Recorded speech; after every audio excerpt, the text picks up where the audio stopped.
Nežinau, kiek mes čia tos painiavos įnešėm, bet iš tikrųjų rezultatas palyginus su pernai, kaip žaidėm su šita komanda, iš tikrųjų yra, mums kaip pergalė. Iš tikrųjų lygiosios, su Skaidiškėm yra kaip pergalė. Nes pernai buvo pralaimėta iš tikrųjų jiems labai skaudžiai. Tvarkingai sužaidėt.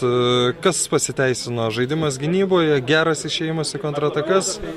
Ko gero taip, iš tikrųjų nesam labai geri puolėjai, neturim gerų puolėjų iš tikrųjų, bet gynybos taktika šiandien mums pasiteisino.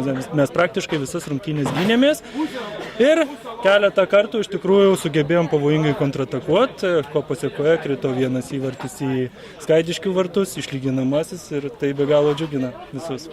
Tiek pirmas turas, tiek šiandien atrodo, kad visi varžovai turės šiemet su jumis skaitytis. Stengsimės, kad visi varžovai skaitytųsi su mumis iš tikrųjų, o kaip pavyks, ateitis parodys. Aš kaip ir minėjau praeitą kartą, iš tikrųjų komandų žaidėjai dar tik tai pradeda susižaisti ir iš tikrųjų šiandien žaidimas buvo jau šiek tiek geresnis negu pirmos varžybos, tai aš tikiuosi, kad ateityje komanda žais vis geriau ir geriau. Ačiū.